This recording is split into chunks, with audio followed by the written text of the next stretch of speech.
guys, hope you are well. This is Banu Pratap Singh on Freedom Spot 9 signing off. आशा करता हूं दोस्तों आप सभी लोग बहुत अच्छे होंगे। मैं बानू प्रताप सिंह एक बार फिर से आपके समक्ष आपके अपने चैनल फ्रीडम स्पॉट 9 पर बहुत बहुत स्वागत करता हूं। वीडियो लेट हुआ उसके लिए आई एम वेरी सॉरी। दोस्तों समर्पण, जिसके अंदर ये फीलिंग आ गई समर्पण की, वो अपनी ज़िंदगी में बहुत आगे जाएगा। क्योंकि जब अर्जुन कुरुक्षेत्र के बीचों बीच खड़े थे, तब उन्होंने श्री कृष्ण से कहा कि मैं किन के ऊपर बाण या किन के खिलाफ लड़ूं, मैं किन जनों को मारूं। मेरे उस साइड जो खड़े हुए हैं मेरे भाई हैं, मेरे पितामह हैं, मेरे सखे, मेरे दोस्त हैं, मैं नहीं कर सकता ये। तब श्री कृष्ण भगवान ने अपना विराट स्वरूप दिखाया और Arjun surrender.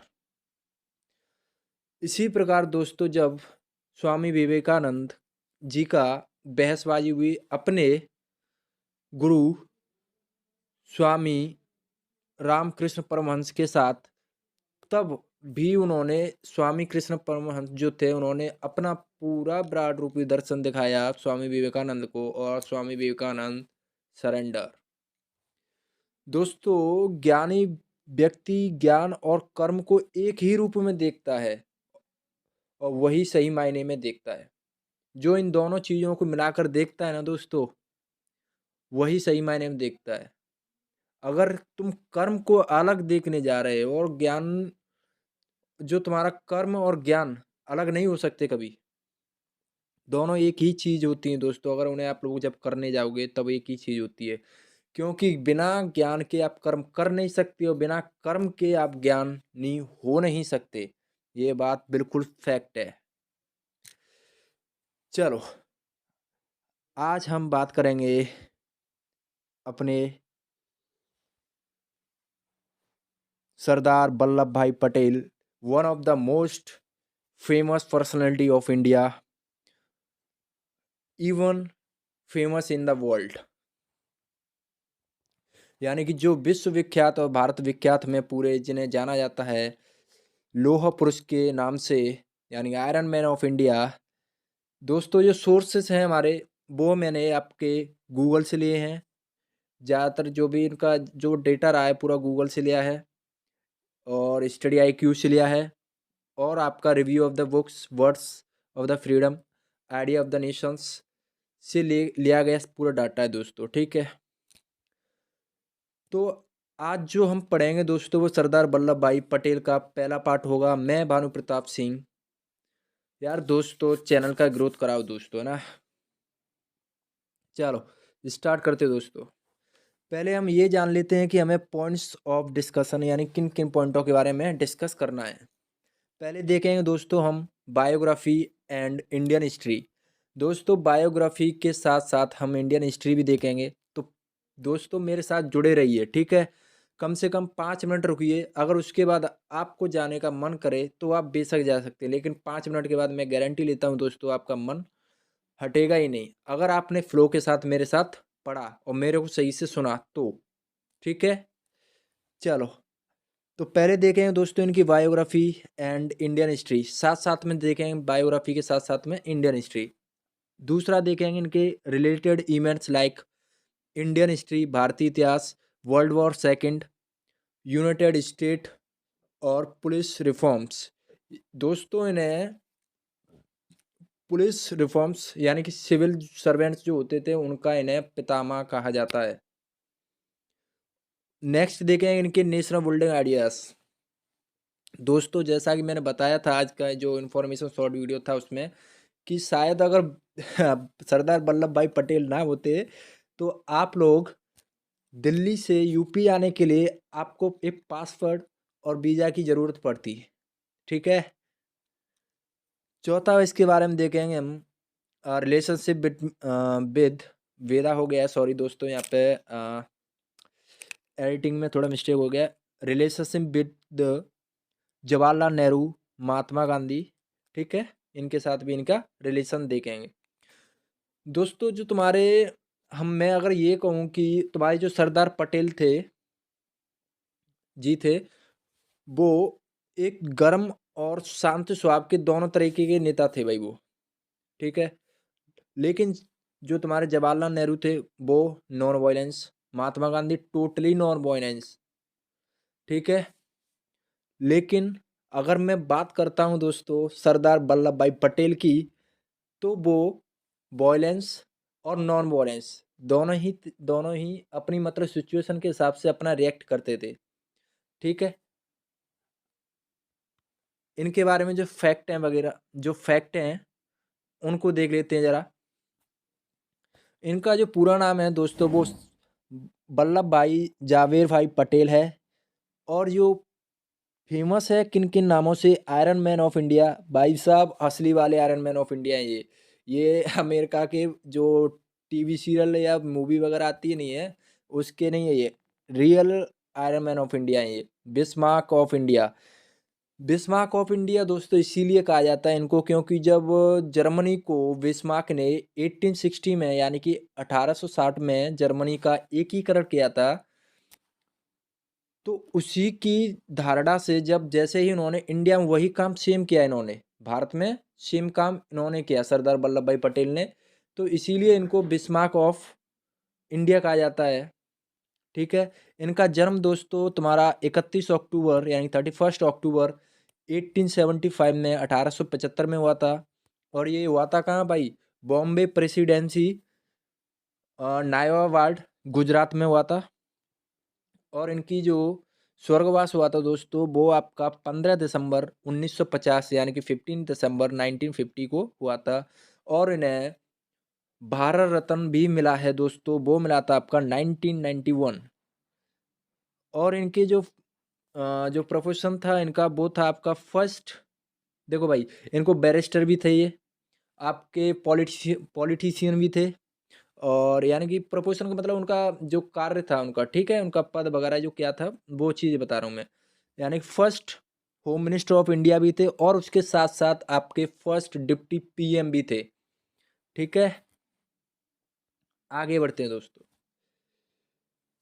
Brief history of India, sorry brief history of Sardar Vallabhbhai Patel, ठीक।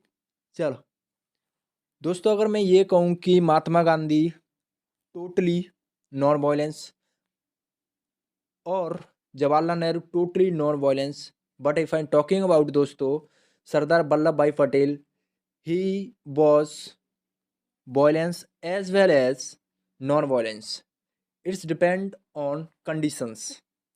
दोस्तों ये दोनों प्रकार से अपना जैसी कंडीशन रहती थी उसी प्रकार से अपने आप को ढाल लेते थे।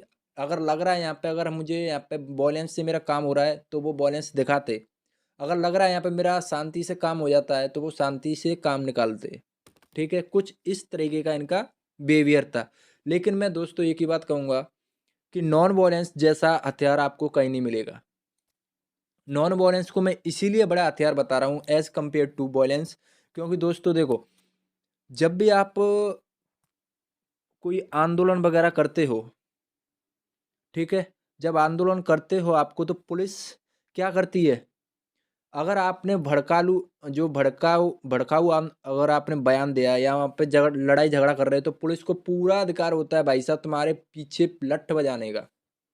लेकिन अगर आप शांति से अपना धरना कर रहे हो, शांति से आप आंदोलन कर रहे हो, तो भाई साहब पुलिस की ये मजाल नहीं है कि आपको टच कर जाए, है ना। तो इसीलिए मैं कहता हूँ कि हर काम आपका नॉन वायलेंस से निकल जाता है, शांति से, है ना। सब काम बिना लाठी भी ना टूटे और सांप भी मर जाता है, ऐसा कुछ होता है ना। हाँ दोस्तों, ये आपके जो थे सरदार वल्लभ भाई पटेल, उन्होंने जो अपना कॉलेज का मतलब जो वकीलात पढ़ने के लिए यानी कि जो लॉयर बनने के लिए गए थे वो आपके ब्रिटेन में गए थे। यानी कि जो ब्रिटेन में आपका एक कॉलेज था जिसे अपन लोग मिडिल टेम्पल कहते हैं, ठीक है। जहाँ पे इन्होंने अपना 36 मंथ का कोर्स जो था उन्होंने केवल 30 मंथ में यानी 30 महीने में ही इन्होंने कंप्लीट कर लिया था। और जो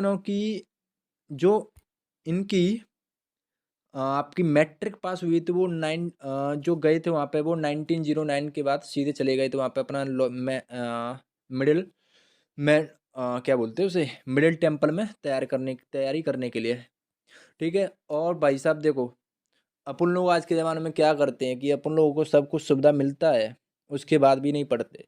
लेकिन उस समय भाई साहब ये अपने दोस्तों की बुक्स वगैरह लेकर पढ़ा करते थे, ठीक है। तो भाई मैं तुमसे भी यही कहूँगा, आज तो आपको भाई, आज के ज़माने में आपको सब कुछ मिल रहा है भाई। ऐसा कोई चीज़ नहीं है जो तुम्हें नहीं मिल रहा हो। घर पे बैठे हुए सब कुछ मिल रहा है, ठीक है। आप यूट्यूब निकालो, अपना वहाँ से यूट्यूब बहुत अच्छा ज़रिया है भाई पढ़ने का। यहाँ से आप लोग कुछ भी कर सकते हो। अपनी ज़िंदगी को एक सही डायरेक्शन ले जा सकते हो, अपनी ज़िंदगी को एक बैड डायरेक्शन भी ले जा सकते हो। बिगड़ सकते हो और दूसरे को यहाँ से सुधार भी सकते हो, खुद भी सुधर सकते हो। ऐसा प्लेटफ़ॉर्म है एक यूट्यूब, ठीक है। चलो, भाषणबाज़ी बहुत हुई, आगे बढ़ते हैं। ठीक है दोस्तों। हाँ, नॉन कोऑपरेशन मूवमेंट, दोस्तों ये बहुत ही ज़रूरी है भाई सभी के लिए, ठीक है। थोड़ा ध्यान से पढ़ें और जो इम्पोर्टेंट है ना दोस्तों वो लिखते चलो अपनी साथ ही साथ में, है ना। हाँ, चलो, नॉन कोऑपरेशन मूवमेंट जैसे ही स्टार्ट होता है भाई, कब स्टार्ट हुआ है, लिखो फटाफट कमेंट सेक्स बॉक्स में, इसीलिए है, ठीक है भाई, फटाफट लिखो। हाँ, चलो अब अपन लोग अपनी बात करते हैं। जैसे ही नॉन कोऑपरेशन मूवमेंट स्टार्ट होता है भाई साहब, कहाँ पर स्टार्ट होता है, इंडिया में ही होता है ना। और जो आपका खिलाफत आंदोलन कहाँ पे स्टार्ट होता है, वो भी इंडिया में होता है। लेकिन ये स्टार्टिंग हुआ कहाँ से था भाई साहब, ये टर्की से स्टार्ट हुआ था। जब वहाँ के जो खलीफा थे, वहाँ पे एक्चुअली हुआ ऐसा था कि जब टर्की थी वहाँ पे एक देश हुआ करता था पहले, अब भी है, ठीक है। ऐसा नहीं है कि अब नहीं है, अब भी है। टर्की में जो वहाँ के खलीफा हुआ करते थे, तो वहाँ के जो ब्रिटिश था, जो ब्रिटिश के जो प्रमुख हुआ करते थे, उन्होंने उन्हें उनकी पदवी से हटा दिया। और जब पदवी से हटा दिया तो भाई साहब वहाँ के जो मुसलमान थे उन्होंने हंगामा कर दिया भाई। अब वो हंगामा क्या हुआ कि उसका इफेक्ट पड़ा इंडिया में आके, तो उन्होंने वहाँ पे आंदोलन कर स्टार्ट कर दिया अपना, ठीक है। अब उसी का सहारा लेते हुए इंडिया में स्टार्ट कर दिया। कौन सा किया था भाई साहब, खिलाफत आंदोलन। और खिलाफत आंदोलन के साथ साथ कौन सा चल रहा था अपने यहाँ पर, नॉन कोऑपरेशन मूवमेंट। तो ये वो मूवमेंट था जहाँ पर सभी भारत के सभी नागरिकों ने बढ़ चढ़कर हिस्सा लिया था। 1920 में तो भाई साहब ये हो गया था कि सभी को ये यहाँ तक यकीन हो गया था कि अब हमें आज़ादी मिलने वाली है, अब हमारी आज़ादी को कोई नहीं रोक सकता, ठीक है। हाँ, एक और बात बताना चाहता हूँ, जो महात्मा गांधी और आपकी सरदार वल्लभ भाई पटेल का जो मिलन हुआ था, वो आपका चंपारण और खेड़ा के आंदोलन में हुआ था, ठीक है। सबसे पहले वो उनकी मीटिंग वहीं पे हुई थी। लेकिन पूरी सही तरीके से उनका जो इंटरेक्शन होता है एक दूसरे के साथ में, वो मैं आगे जाके बताऊंगा जब क्विट इंडिया मूवमेंट स्टार्ट होता है ना। चलो, तो जैसे ही 1920 में सभी को भाई साहब क्या हुआ कि जो आंदोलन था आपका नॉन कोऑपरेशन मूवमेंट, असहयोग आंदोलन, सभी ने बढ़ चढ़कर हिस्सा लिया भाई। चलता गया 1921 में सभी को भाई साहब यहाँ तक विश्वास था कि अब हमारी आज़ादी हमसे ज़्यादा दूर नहीं है। और विशेषकर ये सबसे ज़्यादा मोड़ कहाँ पे ले रहा था, सबसे ज़्यादा उफान कहाँ पे ले रहा था आपका पंजाब में, क्योंकि पंजाब में 1919 में जलियांवाला कांड हुआ था भाई साहब, ध्यान है ना। अच्छा, डेट लिखो, कौन सी डेट को हुआ था, कमेंट सेक्शन में इसका डेट लिखो फटाफट। चलो, जैसे हुआ तो भाई साहब जैसे 1922 आता है आपका, होता क्या है भाई साहब, चौरी चौरा कांड हो जाता है। चौरी चौरा कांड हो जाता है तो भाई इसमें क्या कि जो आपके पुलिस वाले थे उन्हें जिंदा जला दिया जाता है। और वो पुलिस वाले यही चाहते थे, जो ब्रिटिश था ना, वो ब्रिटिश शासन यही चाहता था कि अगर ये आंदोलन रुक जाए तो हम अपनी कार्रवाई शुरू कर सकते हैं।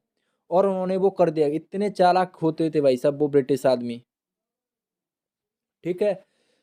और उन्होंने वो अपने मतलब जो भी था उनका झमेला, उसमें वो कामयाब भी हो गए। अब इससे क्या भाई, महात्मा गांधी का मूड खराब, जैसे ही उन्होंने पता चला कि भाई साहब ऐसे ऐसे चौरी चौरा कांड हुआ है जिसमें कि 19 पुलिस वाले आपके जिंदा जिंदा जला दिए गए हैं भाई साहब पुलिस स्टेशन में, तो उन्होंने भाई साहब मूड खराब, महात्मा गांधी का पूरा आंदोलन पूरा वापस। अब जैसे ही पूरा आंदोलन वापस भाई, सभी का दिमाग खराब, ये क्या है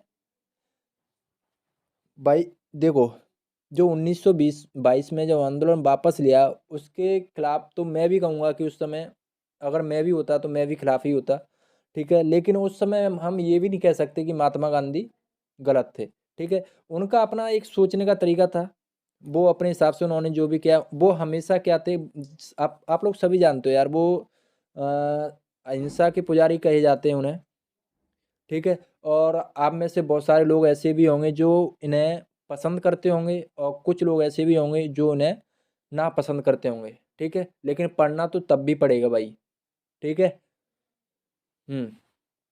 तो जैसे ही भाई उन्होंने पूरा का पूरा आंदोलन वापस लिया, तो इसका सबसे बुरा इफ़ेक्ट पड़ा आपका पंजाब में। पूरी जनता इधर-उधर हो गई।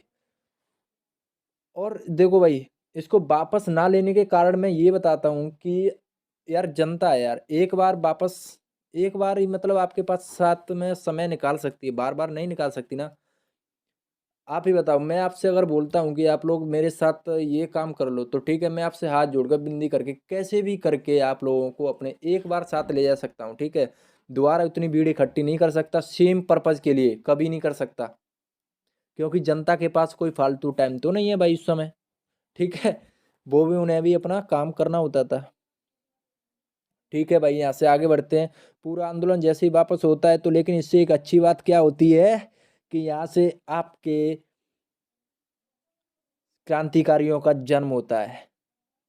सरदार वल्लभ भाई पटेल एक नए रिफॉर्म में आ जाते हैं भाई साहब। सरदार वल्लभ भाई पटेल ने भी यहाँ तक कि इन्होंने भी इसका विरोध ही किया था, ठीक है। जितने भी लीडर्स थे सबने विरोध किया था भाई, सिर्फ एक महात्मा गांधी जी को छोड़ के, ठीक है। हम्म। भगत सिंह का मूड खराब, देव जो आपके क्या बोलते हैं, देवगुरु हुए, और आपके और क्या बोलते हैं उनका, अरे यार मैं इस भूल जाता हूँ यार ऐसे टाइम पे के, है ना। हाँ, अरे रे बाबा, चलो बताता हूँ, एक मिनट, है ना। चंद्रशेखर आजाद जैसे क्रांतिकारियों का जन्म होता है दोस्तों, ठीक है। यहाँ से आगे बढ़ते हैं। जैसे ही आपकी 1928 आती है, तो उसमें बारदौली का सत्याग्रह होता है। अब होता क्यों है ये सत्याग्रह, उसका कारण ये था दोस्तों कि आप लोगों ने पीछे क्या घमासान करके आ रहे हो भाई साहब, आप बहुत बड़ा घमासान करके आ रहे हो, नॉन कोऑपरेशन मूवमेंट करके आ रहे हो। अब अंग्रेजों की बारी है ना भाई। अब जैसे ही अंग्रेजों की बारी आती है, तो भाई साहब उल्टा सीधा जैसा भी उन्हें लगता है, जिस प्रकार से भी तुम्हें हानि पहुंचा सकते हैं, वो पूरा पहुंचाएंगे। अब उन्होंने उल्टे सीधे टैक्स लगाए, 2 गुना 3 गुना लगान, ये दो भाई साहब रेगड़ कर दी थी भाई साहब। भूखमरी के स्थान आ गया था, सूखा पड़ने लगा था, ठीक है। लेकिन यहीं से आपके जो सरदार वल्लभ भाई पटेल थे, उनका उदय होता है, ठीक है। एक साइड आपका इंडिया का थोड़ा डिमोशन हो रहा है, और दूसरी साइड वहीं पर आपके एक रियल हीरो का प्रमोशन हो रहा है। प्रमोशन मतलब ऊपर बढ़ रहे हैं भाई, ठीक है। तो 1928 में जैसे ही वहाँ पे वो बारदौली का सत्याग्रह होता है भाई साहब, वो सक्सेस होते हैं उसमें, और यहीं से उन्हें, अच्छा बारदौली कहाँ पे है आपका, गुजरात में ना। और यहीं से इन्हें सरदार की उपाधि भी मिलती है दोस्तों, 1928 से, यानी बारदौली का जो सत्याग्रह था, यहीं से इन्हें सरदार की उपाधि भी, सॉरी, सरदार की उपाधि भी मिलती है। अब क्या होता है दोस्तों,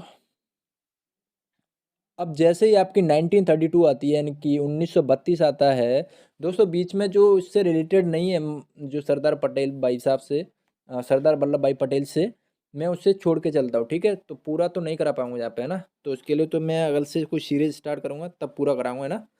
तो let's come on 1932 second round table conference table, जिसमें क्या होता है कि पूरा वो भी मतलब रद्दी पूरा मतलब कॉन्फ्रेंस जो सेकंड थी ना 1932 का, 1932 का सेकंड राउंड टेबल थी, पूरा पूरा निरस्ती होता है भाई, जिसमें कि भाग लेते हैं आपके महात्मा गांधी, और आपके, अच्छा ये बताओ ऐसा कौन सा व्यक्ति है भारत का जिसने तीनों राउंड टेबलों में भाग लिया है। कमेंट सेक्स बॉक्स में इसका आंसर छापिए भाई दोस्तों, है ना। हाँ, तो इसके बाद जैसे ये फेल करता है, तो होता क्या है कि जितने भी नेता थे इंडियन के, जितने भी इंडियन पॉलिटिशियन थे, इवन आपकी सरदार वल्लभ भाई पटेल, जवाहरलाल नेहरू, महात्मा गांधी, सभी को भाई साहब अरेस्ट किया जाता है। सभी को एक तरफ से अरेस्ट किया जाता है, और इन्हें भाई साहब जेल में डाल दिया जाता है ना। चलो आगे बढ़ते हैं यहाँ से। स्वराज, अच्छा ये बताओ, स्वराज मेरा जन्म सिद्ध अधिकार है और मैं इसे पाकर रहूंगा। ये किसका वाक्य था, किसने कहा था इसे, है ना? Swaraj is my worth right and I shall have it. किसने कहा था भाई साहब, बताओ उस महान व्यक्ति के बारे में। उसकी भी बायोग्राफी एक दिन हम लोग रिव्यू करेंगे दोस्तों, है ना? चलो, देखो सबसे पहले बताया तो तुम्हारा जो स्वराज के बारे में बात हुई थी वो सबसे पहले तुम्हारा महात्मा गांधी की जी के द्वारा ही हुई थी, लेकिन ये कोई संवैधानिक नहीं है। लेकिन सबसे पहले जो दिया था वो आपके महात्मा गांधी जी ने ही बताया था, ठीक। चल, अब स्वराज की बात आते ही भाई साहब उसी टाइम पे आपका एक युद्ध हो जाता है। कौन सा? वर्ल्ड वॉर सेकंड, है ना? अच्छा, वर्ल्ड वॉर सेकंड से पहले मैं आपको थोड़ा सा पीछे लेके चलता हूँ। वर्ल्ड वॉर फर्स्ट पे होता क्या है वहाँ पे ना, तो वो देखते हैं सबसे पहले अपन लोग, है ना? वहाँ पे क्या होता है कि जैसे ही आपका वर्ल्ड वॉर फर्स्ट खत्म होता है, कब होता है भाई साहब, 1999 में जैसे ही खत्म होता है, तो वहाँ पे एक जर्मनी के साथ में एक संधि की जाती है, यानी कि एक ट्रीटी होती है। वो कौन सी होती है भाई साहब? Treaty of Versailles. और किसके साथ होती है भाई साहब? जर्मनी के साथ। भाई साहब जर्मनी का वो मतलब बहुत बुरा कर दिया था भाई साहब उस समय अमेरिका ने। वो अपनी सेना नहीं बना सकते, उन पर जितना भी मतलब वर्ल्ड वॉर फर्स्ट में जितना भी नुकसान हुआ था वो सभी की सभी पूरा भरपाई करेगा जर्मनी, और कोई नहीं। अब जर्मनी भाई साहब नस्ते नाबूद बिल्कुल नीचे। इतने में क्या होता है भाई साहब, देखो जब कोई भी चीज नीचे जाती है तो वहीं से आपका एक लीडर उभर के आता है।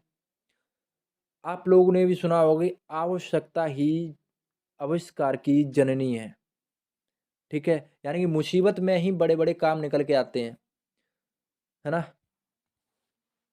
तो उसी समय जर्मनी के लोग अपने नेताओं के साथ बढ़ चढ़कर उनका विरोध कर रहे थे। तभी उनमें से एक निकल के आता है, क्या नाम था उनका, बताओगे? Adolf Hitler. खूब मतलब मासूम सा पतला सा, सभी को लग रहा था क्या बोलने वाला है पता नहीं। लेकिन जैसे ही उसने बोलना स्टार्ट किया था ना भाई, भाई वास्तव में भाई सब वो डिसिप्लिन आदमी था। और अपनी बात को मनवाने का उनके उसके अंदर एक हुनर था, ठीक है? मानता हूँ बहुत मतलब अ, निर्दयी था, जिसके अंदर एक दया नाम की कोई चीज़ थी ही नहीं, ठीक है? और शायद वो नहीं थी, उसका कारण सिर्फ कहीं न कहीं ये था कि उसकी परवरिश उस माहौल में नहीं हुई थी, ठीक है? और सभी के पीछे कहीं न कहीं यही रीज़न सॉरी, यही रहता है दोस्तों, है ना? तो वहाँ से क्या होता है कि भाई साहब जैसे ही अब आपके जर्मनी से वहाँ के वो लीडर अपना जो भी भाषण देते हैं, तुम क्या कर रहे हो, ये वो फलाना ढिकाना करके, अब वो जर्मनी के जितने भी जनता थी अपने पास में अपने बसीभूत कर लेता है। अब बसीभूत कर लेता है तो अब यहाँ से मैं सीधा पहुँचूंगा वर्ल्ड वॉर सेकंड में। अब वर्ल्ड वॉर सेकंड में उसने अपनी सेना वगैरह तैयार की तुरंत। अब क्या करता है कि जैसे ही वर्ल्ड वॉर सेकंड आपका स्टार्ट होता है दोस्तों, 1939 में, 1939 में स्टार्टिंग होता है उसका। और जो जर्मनी था भाई साहब वो पहला हमला किस पे करता है, यानी कि एडोल्फ हिटलर की तरफ से पहला हमला होता है वो होता है आपका चेकोस्लोवाकिया पर। ये देश है भाई, इसको पूरा का पूरा कब्जा कर लिया जाता है। नेक्स्ट नंबर आता है आपका फ्रांस का। अब फ्रांस को तो भाई साहब इतना भी नहीं पता होता है कि हमारे साथ हुआ क्या है, अचानक ही सब कुछ पता ही नहीं चलता यार, है ना? फ्रांस को पता ही नहीं चला कि कब क्या हो गया। नेक्स्ट जाता है आपका पोलैंड को पकड़ लेता है भाई साहब। पूरा यूरोपियन धीरे धीरे वो करता जा रहा है अपने अंदर, है ना? देखो भाई साहब यहाँ से कितना मतलब एक वो होता है। भाई साहब इनके टॉर्चर करने के तरीके भी अलग अलग हुआ करते थे, है ना? किसी दिन अपन लोग इसके ऊपर बायोग्राफी भी रिव्यू करेंगे ना, तब और भी डिटेल में समझेंगे इसके बारे में। फिर उसके बाद पोलैंड आता है, पोलैंड के बाद नॉर्वे आता है, नॉर्वे के बाद आपका भाई इंग्लैंड आता है। देखो इंग्लैंड को वो हरा तो नहीं पाए, ठीक है? लेकिन उन्होंने पूरा का पूरा मतलब देखो मैं ये कह रहा हूँ कि इंग्लैंड ने हार नहीं मानी, ठीक है? लेकिन जहाँ तक था जर्मनी ने जहाँ तक हुआ उन्होंने से इतना बुरा दौड़ाया, इतना बुरा मारा उस जर्मनी की सेना ने भाई साहब, उसकी हालत बिल्कुल डाउन हो गई। अगर अमेरिका उस समय ना कूदता युद्ध में तो भाई साहब आज मंजर कुछ और ही होता, ठीक है? हाँ, आगे बढ़ते हैं तो जैसे ही देखो, अगर तुम्हारा जो एडॉल्फ हिटलर था वो हारा वहां पे, इंग्लैंड को तो वो वहाँ से हरा के निकल गया, लेकिन इंग्लैंड वालों ने हार नहीं मानी। वो साइलेंट थोड़ी होने वाले भाई साहब, ब्रिटिश है भाई। ऐसे थोड़ी ना जन्म लेते हैं ये साले। चलो यहाँ से क्या करते हैं, अ, आगे बढ़ता है जर्मनी से, सॉरी, जर्मनी आगे बढ़ता है तो वो करता क्या है कि वो रसिया पर अटैक करने की सबसे बड़ी भूल कर देता है। अब भूल कर देता है, कैसे करता है वो भूल, क्योंकि उसे उसकी ज्योग्राफी वगैरह कुछ नहीं पता करता है उसकी रसिया की, वो कि रसिया जैसा देश कितना बड़ा होता है, कितना बड़ा है रसिया। इवन मैं तो ये कहूँगा कि आप लोग को पता है कि भारत का जो एरिया है वो कितना है, 32,87,000, 665 के या 87, हाँ 87 के कुछ आसपास है, आप लोग पीछे से देख लो ना, है ना। 32,87,687 है, 665 है, आप देख लेना एक बार, है ना। इतना है, और उसके 7 गुना बड़ा है आपका रसिया। अब उसने ये भूल कर दी कि भाई साहब सॉरी, वो क्या करता है कि एक तो जो मौसम था दोस्तों, वो सर्दियों का मौसम टोटल, पूरा का पूरा मौसम जो था, पूरा सर्दियों का मौसम। अब वो क्या करता है, रसिया को पीछे लेकर आता है, पीछे से हमला करता है। अब भाई साहब वहां तक सेना, हमला करने से पहले ही सेना हार मान जाती है दोस्तों, क्योंकि उनके पास में खाने के लिए कुछ नहीं पहुंचता भाई साहब, उसमें बर्फ पड़ रही है भाई वहां पे। कौन सा प्लेन काम करने वाला है, कौन, मतलब अगर पीछे से सेना कोई मतलब उसे सहायता देने के लिए आ जाएगी, आ भी जाएगी, तो आने से पहले भाई वो बर्फ का सामना कैसे करेगी भाई साहब। नेचुरल कैलेमिटीज को उसको झेलना पड़ेगा भाई साहब। और वहां से क्या हुआ, जर्मनी की जितनी भी सेना थी उसमें बहुत सारी भयंकर बीमारी फैलने लगी। अब वहां से क्या हुआ, वो कमजोर पड़ने लगे। अब इतने में क्या करता है, रसिया अपना दिमाग लगा देता है, और वो जैसे ही उसके नजदीक पहुंचते हैं रसिया की सेना के पास, यानी कि रसिया की सेना को उस समय रेड आर्मी कहा जाता था दोस्तों, सॉरी, रेड आर्मी कहा जाता था। तो रेड आर्मी ने क्या किया भाई साहब, तुरंत बैक टू बैक चलो, इतना बारूद भर दिया, इतना बारूद भर दिया कि जर्मनी की सेना वहीं की वहीं नेस्त नाबूद हो जाती है। ये जो एडॉल्फ हिटलर ने गलती की, बहुत तगड़ी कर दी थी भाई। अब यहाँ से क्या भाई, कि अमेरिका ने भी हमला कर देता है यहाँ पे, तो वो क्या करता है कि अब एडॉल्फ हिटलर को पता चल जाता है कि अब तो उसकी हार निश्चित है। तो यहाँ से क्या करता है वो, 1945 में बंकर ऑफ द फेरोर में अपनी पत्नी के साथ सुसाइड कर लेता है।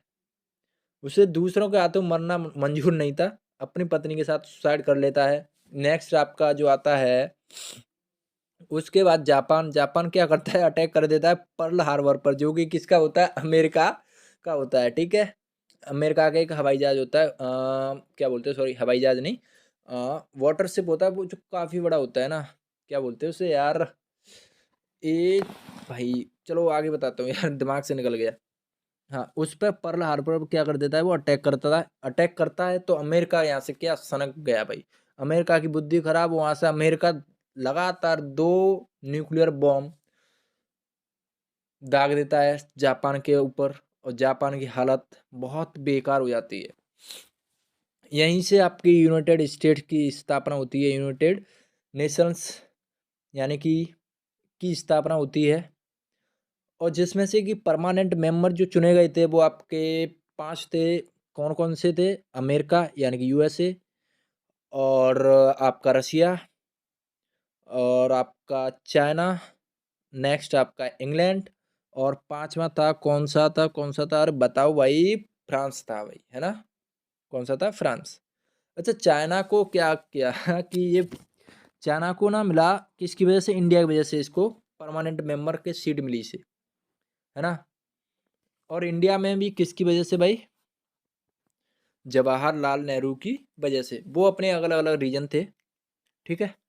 उसका अगर अपना अलग कारण रहा था, उस समय उन्होंने लगा कि ये सही होगा, क्योंकि उस समय इंडिया ये मानता था कि हम बहुत शांति प्रिय देश हैं, और हमें शांति ही पसंद है, तो हमें तो इससे का कोई लेना देना है ही नहीं। तो उन्होंने छोड़ दी वो सीट, है ना, और चाइना को ऑफर कर दी। चाइना कहाँ छोड़ने वाला था भाई, वो कहाँ छोड़ने वाला, उन्होंने उसने तुरंत एक्सेप्ट कर ली, है ना। और क्या हुआ 1962 में, आप लोग भी जानते हो। चलो आगे बढ़ते हैं भाई साहब, आगे पढ़ेंगे हम यहाँ से आपके वल्लभ भाई पटेल, इंटीग्रिटी ऑफ इंडिया, और वो पढ़ेंगे आपके नेक्स्ट लेक्चर में। नेक्स्ट लेक्चर में क्या क्या पढ़ने वाले हैं वो आप सुन लो भाई मेरे। हम नेक्स्ट लेक्चर में पढ़ेंगे आपका इंटीग्रिटी ऑफ इंडिया। अगर शायद मैं ये कहूँ, यहाँ तक कि मैं क्या यार, महात्मा गांधी भी यही मानते थे कि अगर सरदार वल्लभ भाई पटेल ना होते तो इंडिया की जो सिचुएशन थी ना भाई, वो काफ़ी कम से कम इंडिया के अंदर ही कम से कम 6 से 7 देश होते। क्योंकि जूनागढ़ अलग होने वाला था, हैदराबाद अलग होने वाला था और जम्मू कश्मीर अपना अलग ही रोला लेकर बैठा हुआ था कि नहीं भाई, क्योंकि कितनी प्रिंसली स्टेट कितनी थी उस समय, जो कि 565 प्लस थी, यानी कि 565 जो प्रिंसली स्टेट थी, उन्होंने तो यही मान के बैठा था भाई। जब आपका पार्टीशन हुआ था, जो आपका एक्ट हुआ था ना पार्टीशन का 1946 का, तो उन्होंने यही मान के बैठे थे कि भाई साहब हमें तो, देखो उस समय दो एग्रीमेंट हुआ करते थे, सिंपल बात है कि एक तो था आपका इंस्ट्रूमेंट ऑफ असर्शन और एक था आपका stand still. Instrument of assassin का मतलब होता है दोस्तों कि जो इंडिया के साथ अपना जुड़ रहा है, उसे तो बोलते हैं कि इंडिया इंस्ट्रूमेंट ऑफ असेसन, यानी कि असेसन का मतलब ही होता है जुड़ना।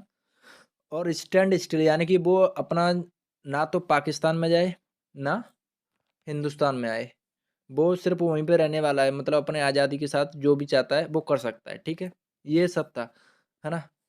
तो इन सभी को मतलब जो मिला सके वो केवल और केवल आपके सरदार वल्लभ भाई पटेल की बदौलत ही हो पाया।